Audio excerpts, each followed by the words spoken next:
Hi everyone, Mike again with MEG Motors. Today we have something a little bit different. We're going to be working on this power washer. 4-cycle standard lawnmower style engine. The owner of this one tells me that he's already confirmed it'll start on spray. We're going to confirm that before we do too much work on it. Much like the small engines that we normally work on, we need the same three things to make this run. We need spark at the right time, and we need compression, and we need fuel. And so we're going to test with a start on spray. We're going to open the air cleaner, spray a little carburetor cleaner in there, and we're going to pull it and see if we can get it to at least attempt to start. If it does, then we know that we have compression and we have ignition, and ignition at the right time, and we'll know that we need to work on the fuel system, which is the most common problem with all of these small engine appliances. So let's do that. Let's open the air cleaner, spray a little spray in there, and let's see what happens. All right, so to open this air cleaner, it looks like it's just a couple of clips. Comes off, foam element. And the passage to our carburetor is way up at the top here. There's a choke lever right here, and a throttle lever right here. So we're gonna go open choke and open throttle. We're gonna spray a quick spray in there. It's got a kill switch over here, which is already on. All right, so we're gonna pull it through a couple times and see if it'll do anything.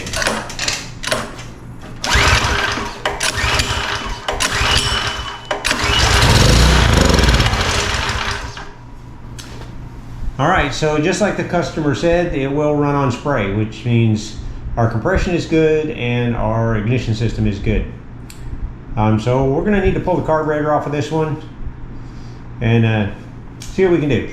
I noticed the petcock is turned off. There is gas in the tank. I'm gonna go ahead and turn the petcock on, just on the off chance that he doesn't understand. We're gonna go to full choke.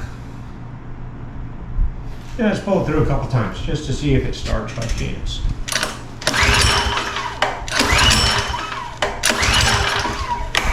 Maybe we'll give it a little prime.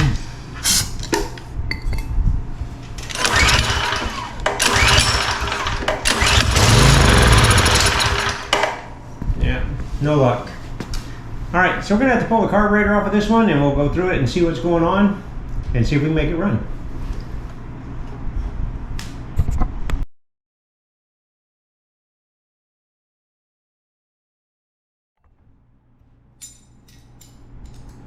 Alright, so to start, we're going to take this outer part of the air filter apart.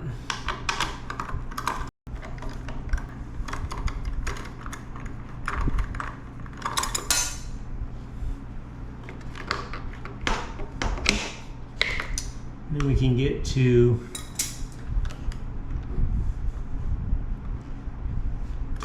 these two screws right here, nuts.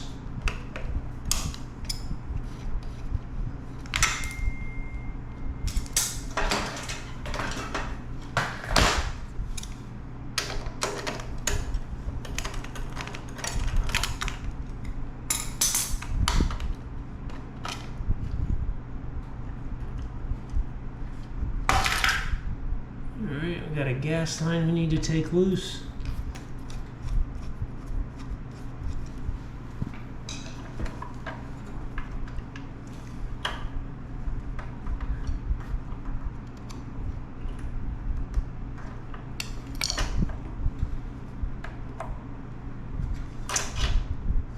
And then our throttle linkage. There's a small spring right here. It just comes out. And as we get this carburetor further off the shafts, this linkage will just lift out of the carburetor. And so there we go. There's our carburetor. So we'll take this over to the bench, open it up, and see what's going on inside. All right, so here's our carburetor. Doesn't look all that bad. We're gonna take this screw. So this is a drain screw for the bowl, and this is a screw to remove the bowl. So So we're just gonna pop this screw out and take the bowl off of this carburetor. It's actually two places that we need to check to clean this one.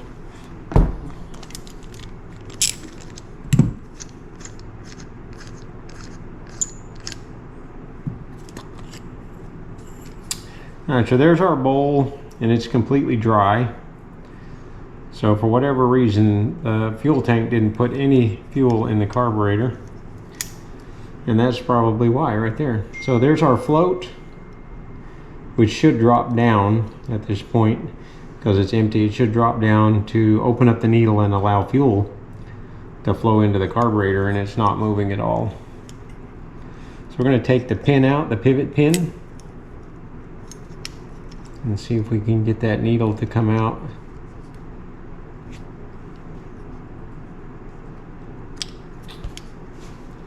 I'm gonna go get a small pair of needle nose pliers. All right, so we're gonna try to get this needle to come up out of the carburetor without destroying itself.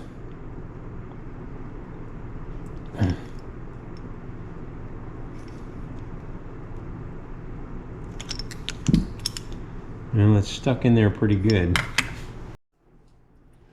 I'm gonna spray a little carburetor cleaner down around the needle here. Let that kind of work its way down. Maybe it'll loosen it up a little bit. And then a little bit in right here where the fuel line goes.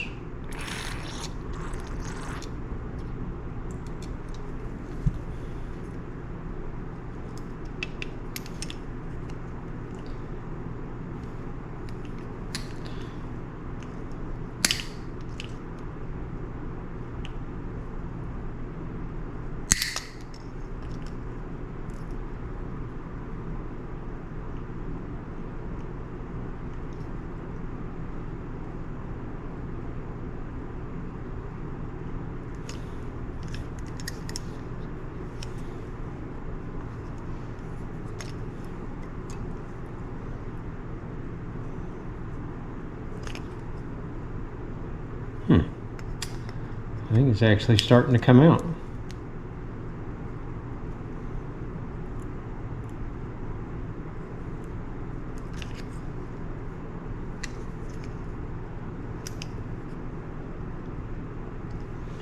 Either starting to come out or I'm tearing it apart. I'm not sure which.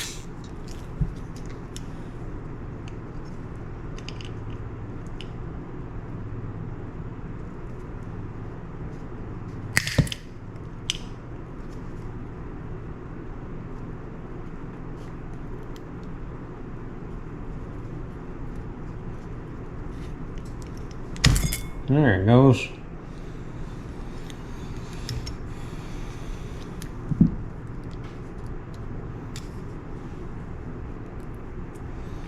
Alright, so there's our needle.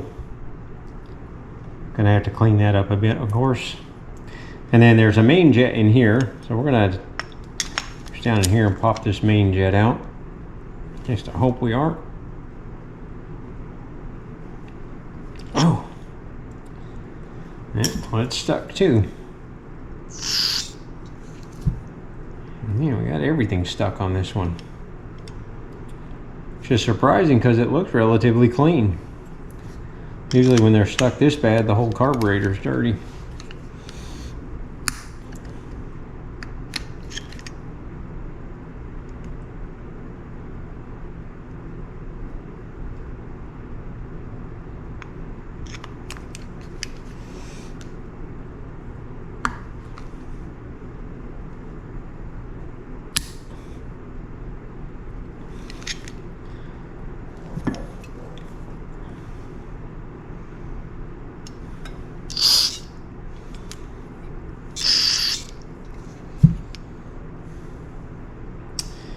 Alright, that main jet does not want to come out of there. So I'm going to apply a little bit of heat.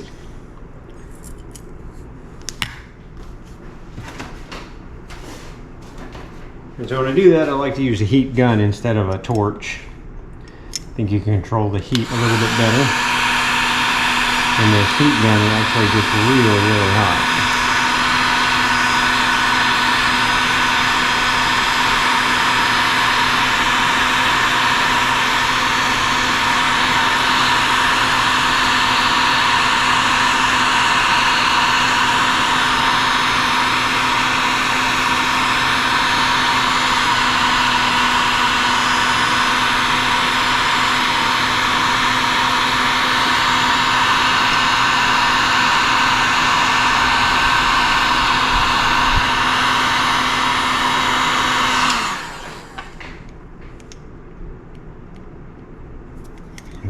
pretty hot. All right, now let's see if we can get it to come out.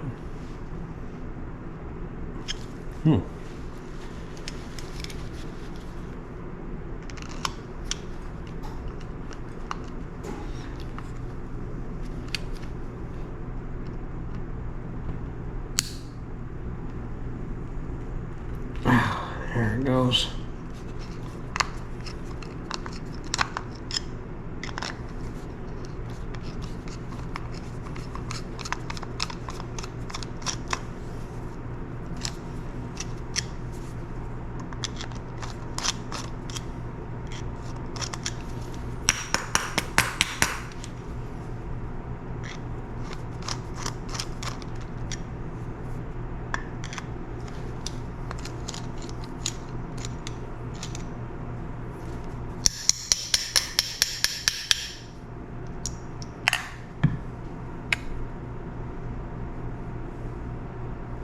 All right, so this is our main jet, and it is completely plugged up.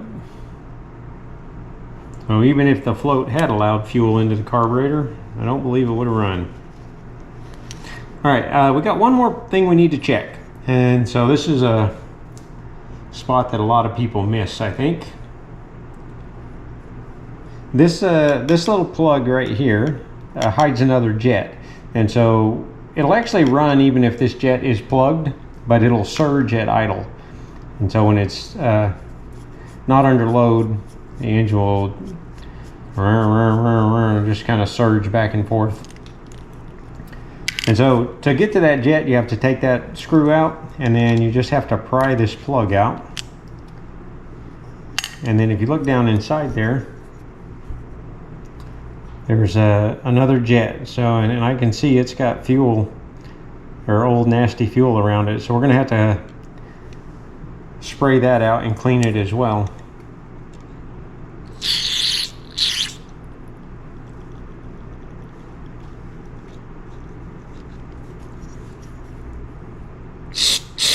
There's, you can see the nasty coming out of there. Just sprayed the camera. All right, I think that passage is open, which is good. All right, so I'm going to clean this up just a little bit down inside this main tube and inside where the float goes, and I'll clean up the float a little bit, or the needle, where the needle goes, and I'll clean up the needle a little bit, and then we'll see if we can put this back together and see if that'll make this power washer run. So give me just a minute to do some cleanup work, and then we'll come back and put this together.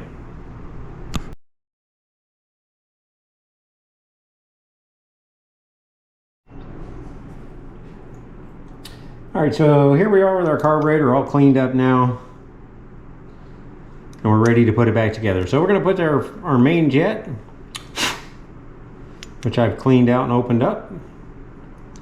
That's going to go in first.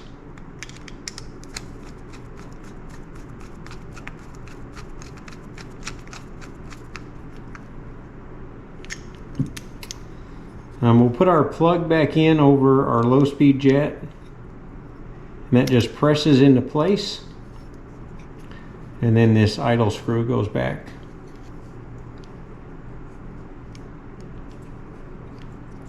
Into place.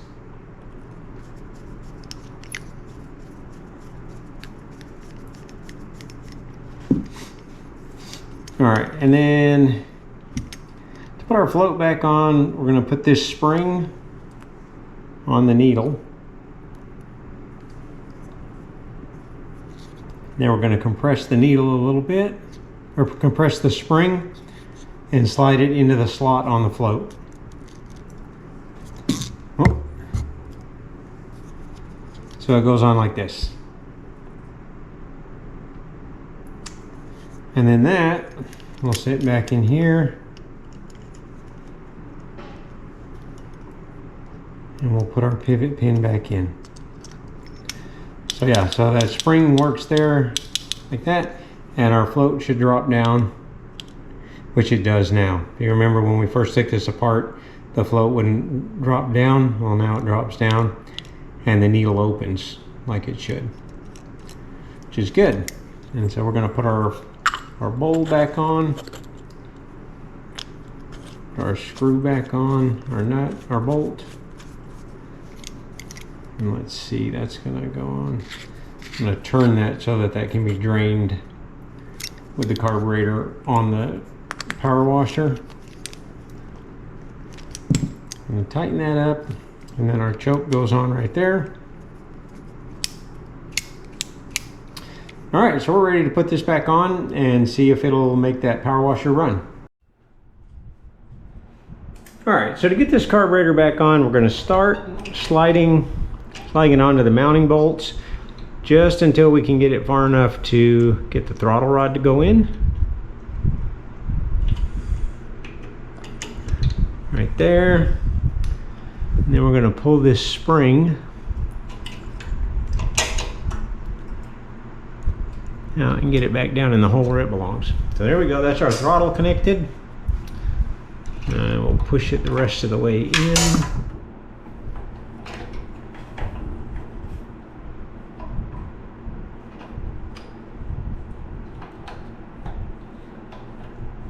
Just like that.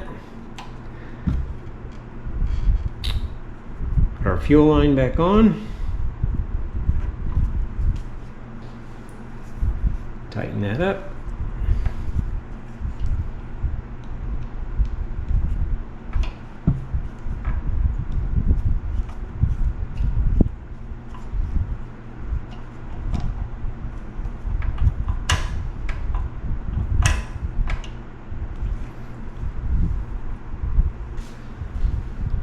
All right, I'm going to turn the petcock on just to make sure that it doesn't flood.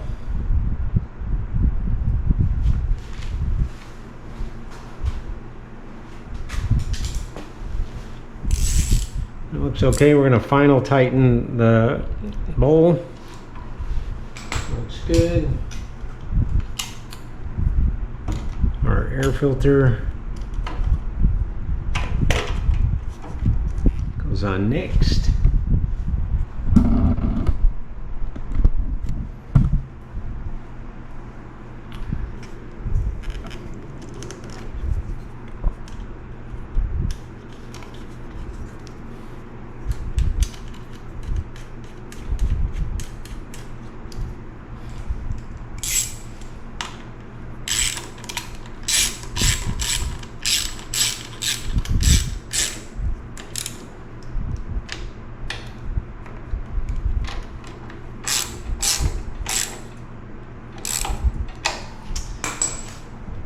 Alright,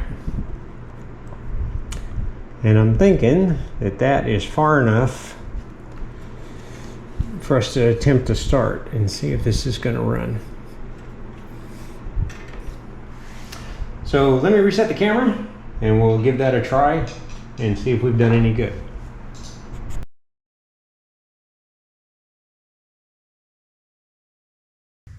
Alright, so let's see if we can get this to run.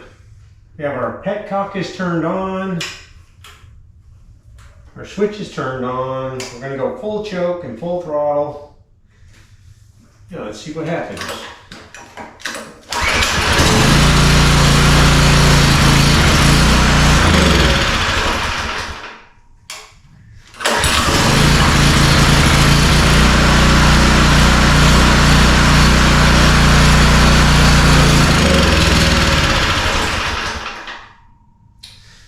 Well, it's running on choke okay.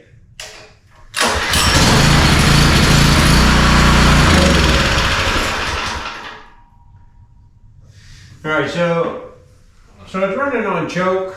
It actually sounds obviously better than it did. It's running on choke, but it doesn't want to run when we take the choke off.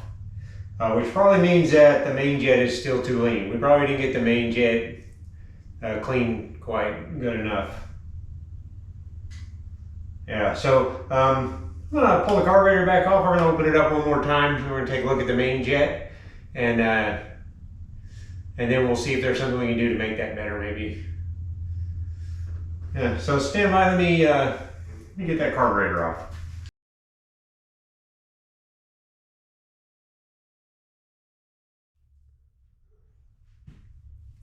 Okay, so here's our carburetor back off. I'm gonna go ahead and pull the bowl off of it.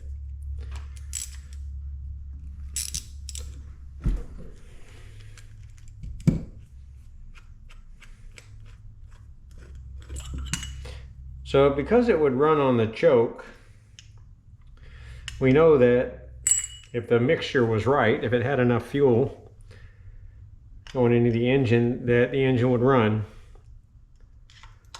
which makes me believe that it's running lean now. And so the fuel deposits that we found in this one were pretty hard. They were difficult to clean, and so I may not have cleaned that jet quite good enough. Huh. I didn't even know we had an emulsion. This is called an emulsion tube.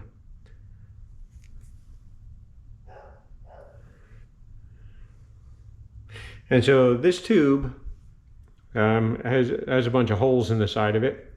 And so what it does, the main jet sits down here at the bottom of the emulsion tube, and as the main jet pulls fuel in through the bottom and it goes up through this tube, these little holes in the side will pull in air, typically through one of these openings here at the back of the carburetor. And so they'll pull in air, and the air will mix with the fuel as it comes up through this jet, this passage, so that when the fuel comes out into the carburetor, it's not just a solid stream of fuel, but it's like an aerated mix, kind of a frothy mix, which will burn better. And so, yeah, it actually looks good though. It looks clean.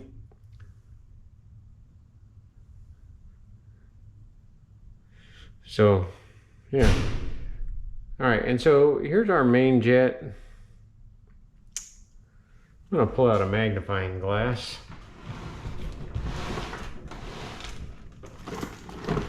And see if I can see a number on it.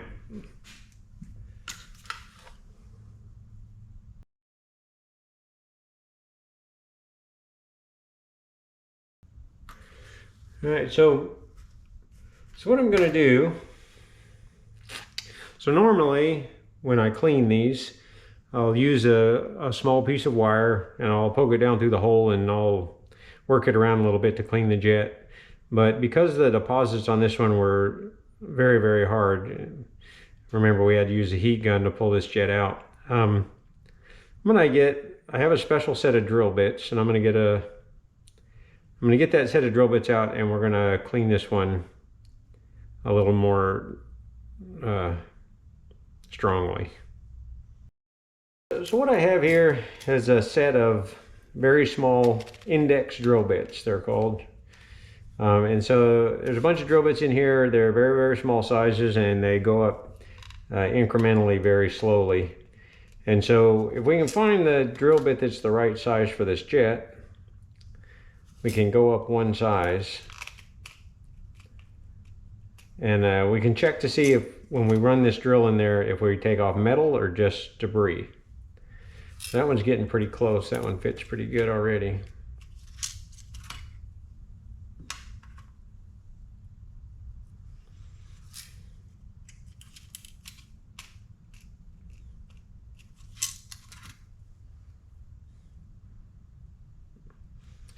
That one doesn't quite fit.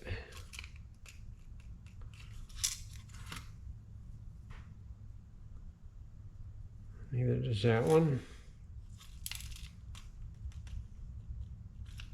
You can buy this set of drill bits on Amazon or eBay. They're relatively cheap. So this one fits fairly loosely. We're going to use a digital caliper. Typically jet sizes are used in metric, fractions of a millimeter. So this one would be a number 64. If the jet was this size, this would be a 64. And so that is a 64, and that runs through the jet okay. So we're going to see how much bigger this one is. This one is a 74. So that 64 fits pretty loosely in there. So I'm going to put this drill bit in what's called a pin vise. And we're going to run that down through this drill bit. And it went very easily.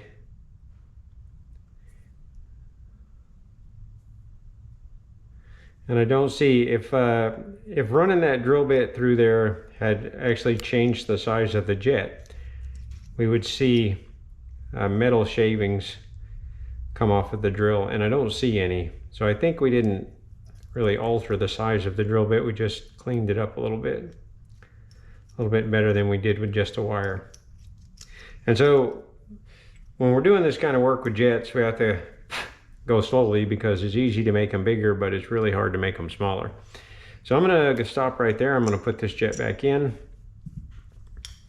and we're gonna put this all back together, and we're gonna try another start and see if it'll run without the choke. So give me a minute to put this back together and get it reinstalled, and we'll shoot another startup video.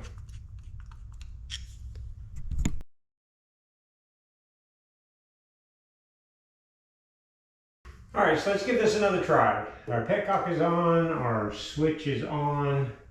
Going full choke, full throttle, see what happens.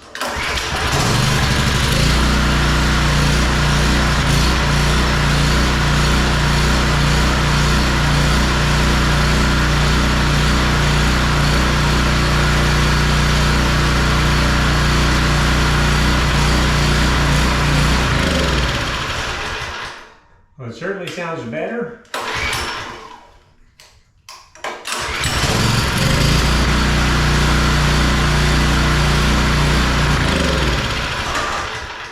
All right, so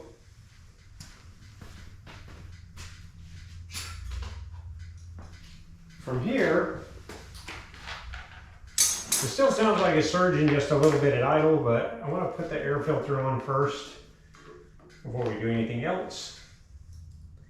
Sometimes the air filter alone can make a difference in the way that they run. So let's get that on.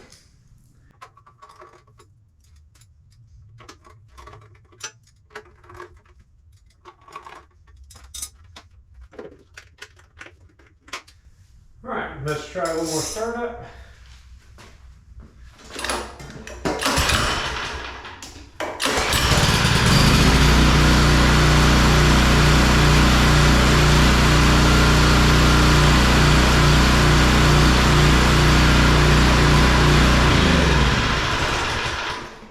Alright, so that sounds better still yet, and so I think we're ready to hook this up to some water, and we'll see if it'll spray.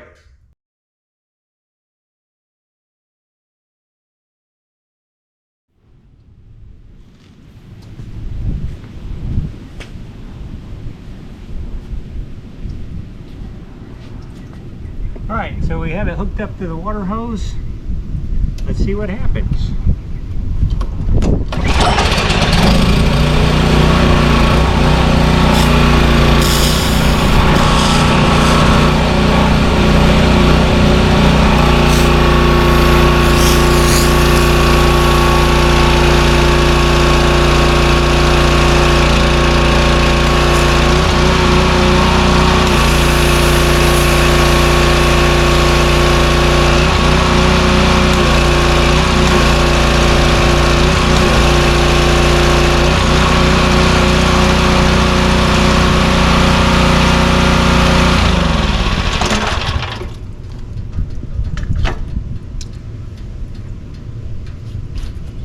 Oh, well, that seemed to work pretty good. It seems to be spraying well. The engine's picking up the load like it should, and the unloader is releasing the pressure when we let go of the handle. So it's working pretty much just like it should. So yeah, I think we can call this one fixed. So I hope you enjoyed the video. If you did, please like and subscribe. Check my playlist. There's other videos out there about small engine repair. And yeah, stay tuned. We'll see you on the next one.